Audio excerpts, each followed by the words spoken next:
Morning. Hey, Morning. guys. Good morning. Good morning. All right. We get through here. Thanks.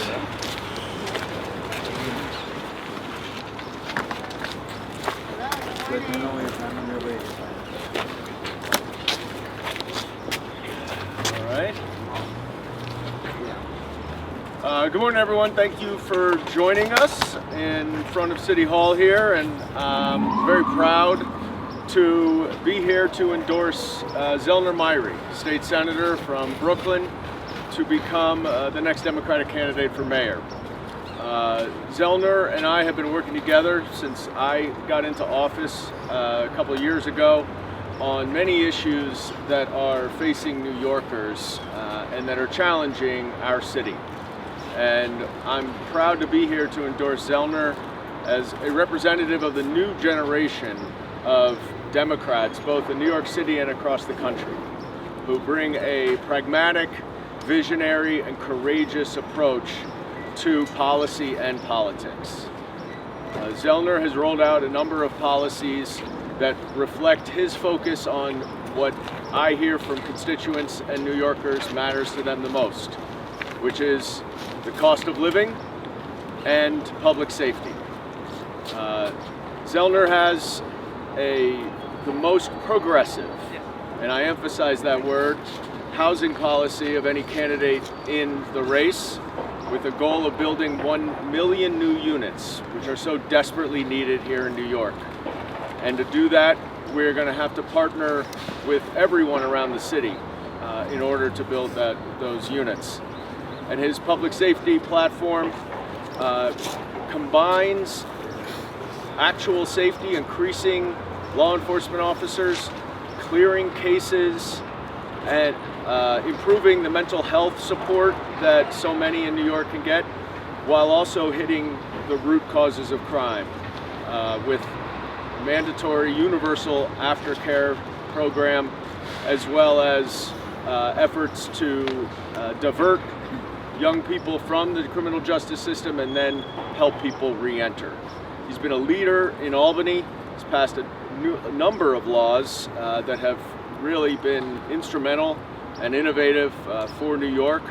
And it's my great pleasure to be here with all of you to introduce Zellnor Myrie. Thank you. Thank you very much, Congressman. You know, Dan has been a champion for New York City. He has been a champion for our democracy and the rule of law.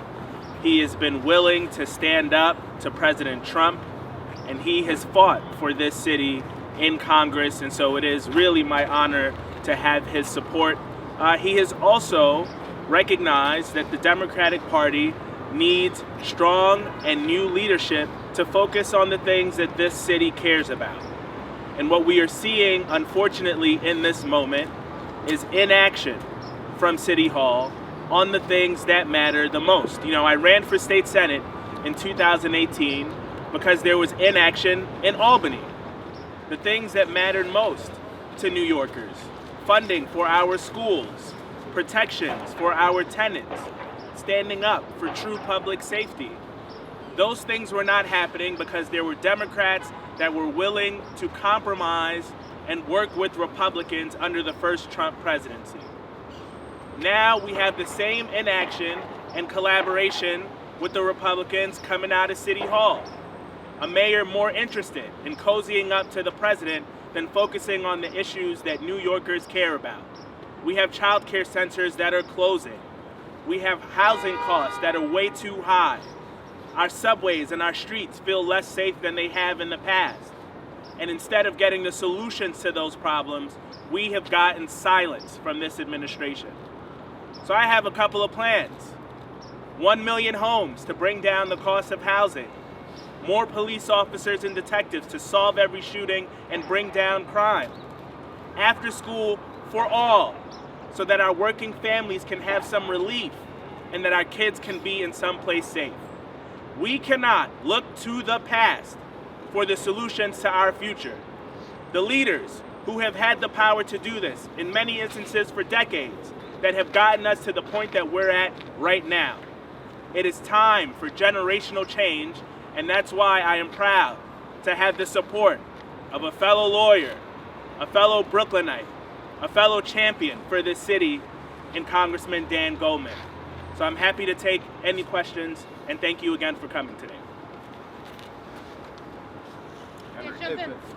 If I could, Congressman, and then, of course, State Senator, please hop in.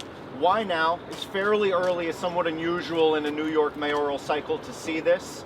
And obviously, the ground of this race is changing under all of our feet. The worst-kept secret in town is that the former governor's going to hop in. So why now? Well, I think for me it was important if I was going to jump in to do it early when it can make the most difference. And I've had the pleasure of working with Zellnor for a couple of years on a number of different issues.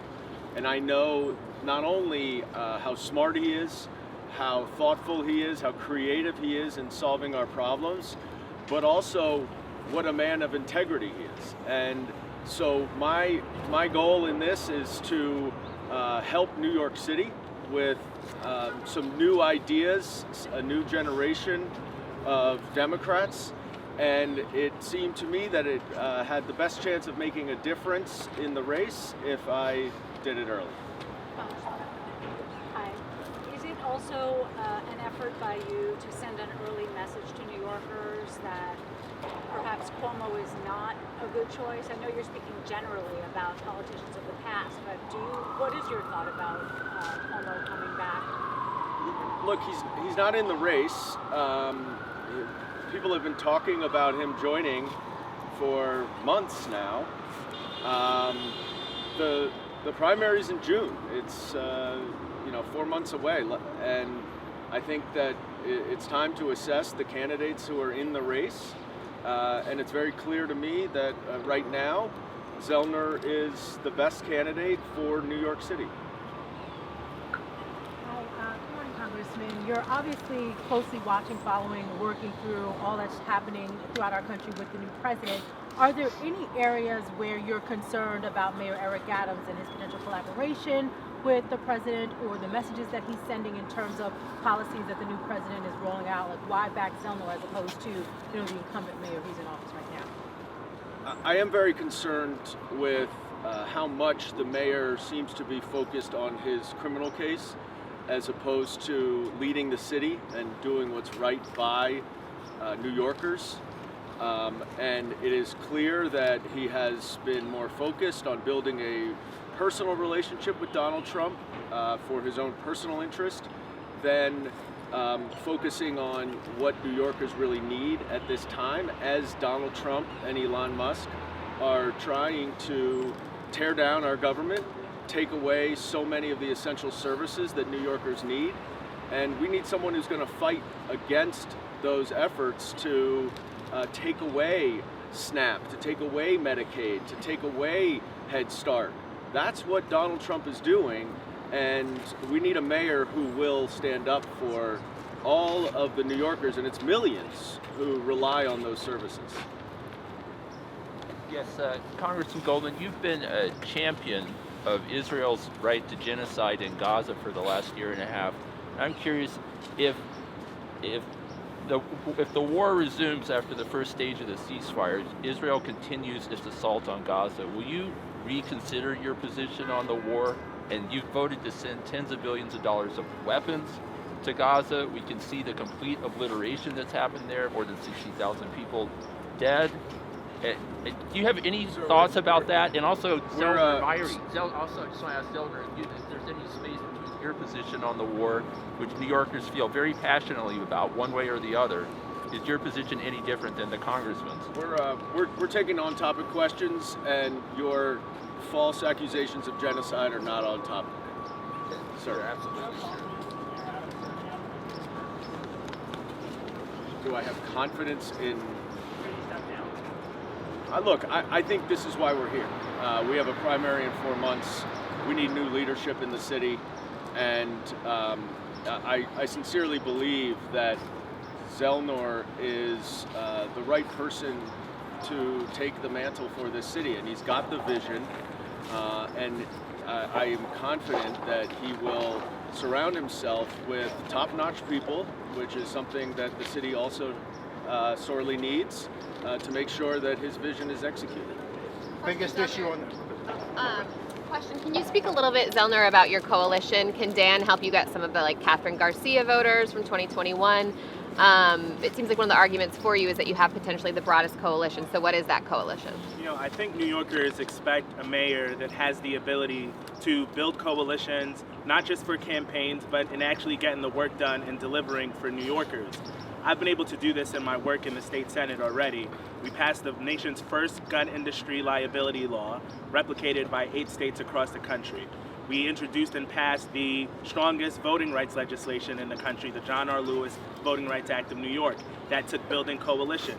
And we passed something called the Clean Slate Act that took us building partnerships with the business community, with the labor community, with churches, with everyone, bringing them together to get it done.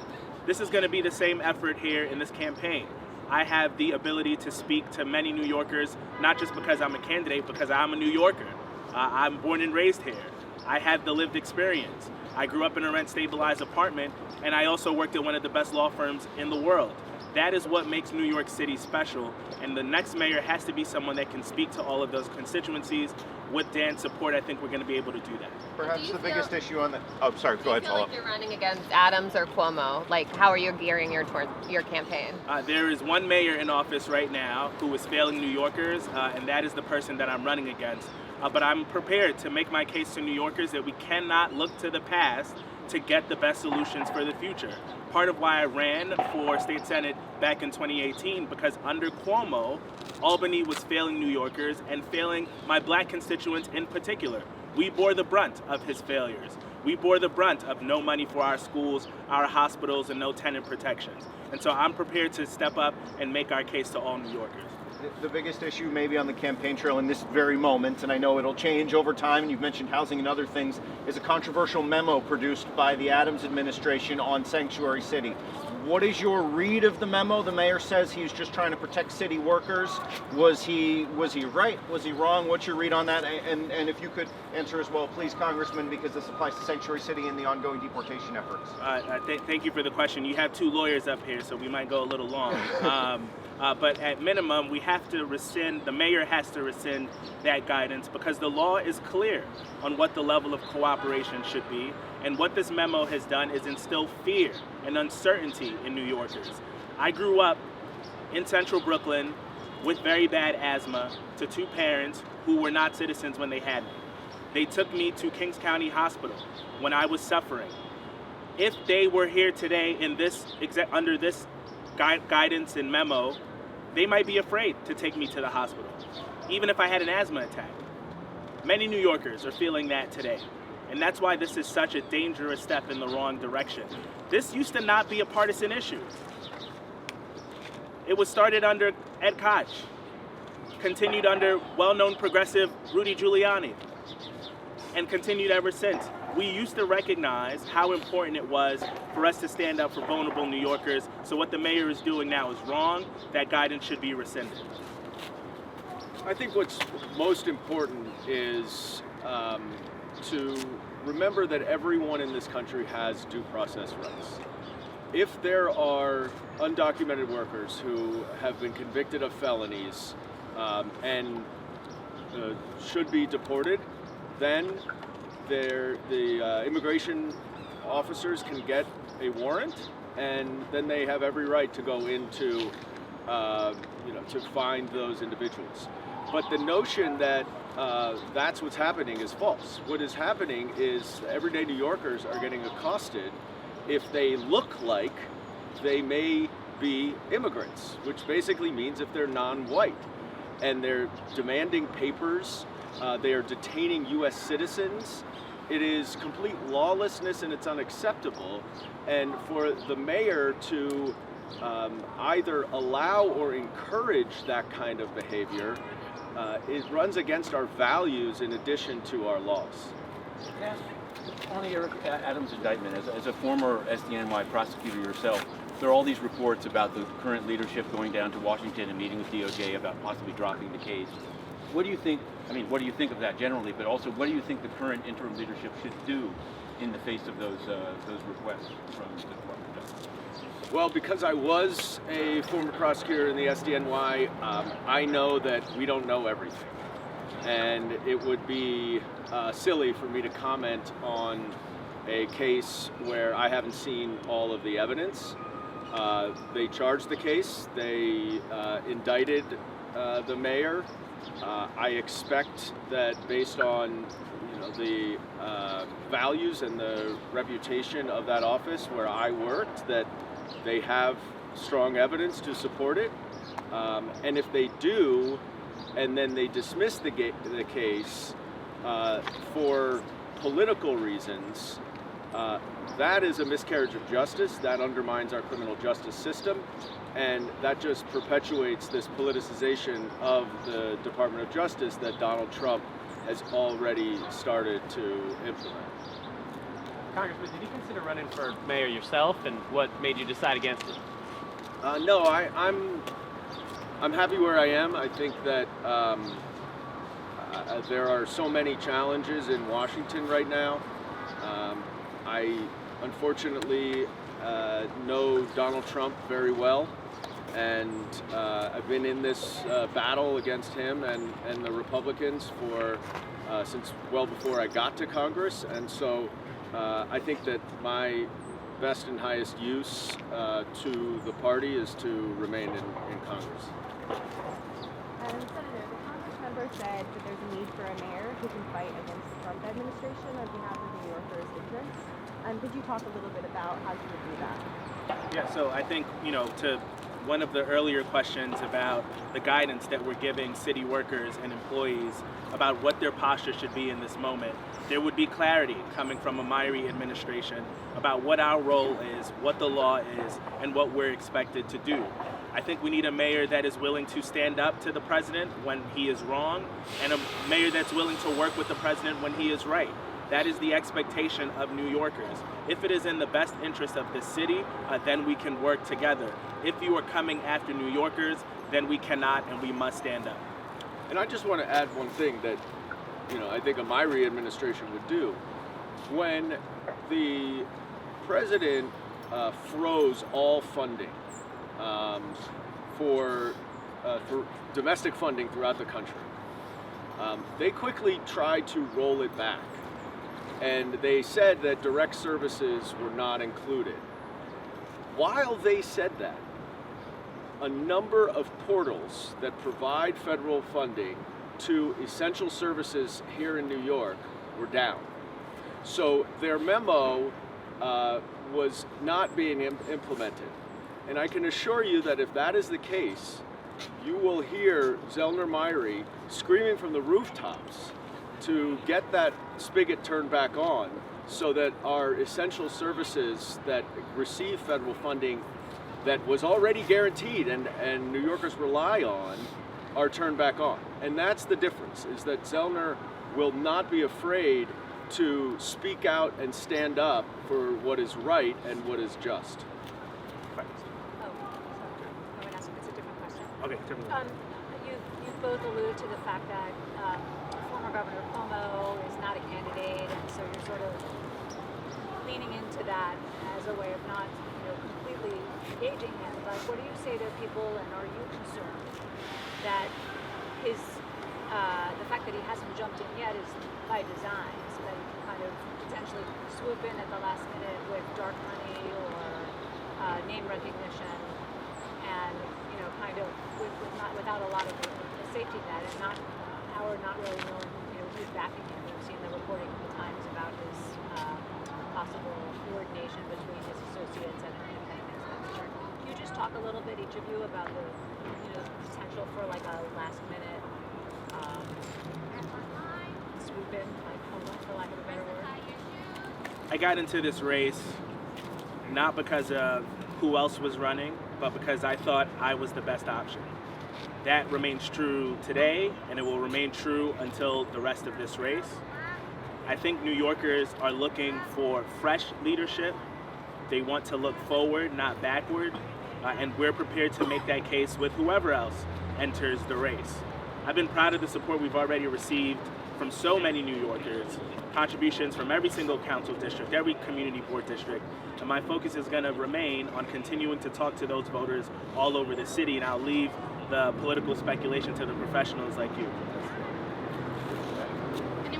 questions? Just one more. Oh, please go ahead, Senator. No, I just wanted to, para Telemundo, I wanted to read a statement.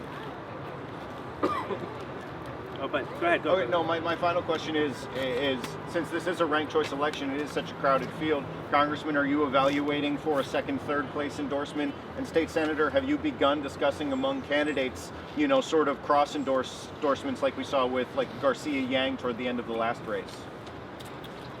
Well, Henry, you just asked me why I got in so early. And now you expect me to have a second and third? Well, you're option? the one that got in early. No, I'm supporting Zellnor because I think he's the best. The game theory of ranked choice voting, I will leave to other people to speculate on. Still early, and we're going to be making our case to be the number one for everybody. Got it. Thank you. Ok, para Telemundo. Es un honor recibir el apoyo del representante Goldman en mi campaña para alcalde. Thank you, everybody. Thank you. Thank you both.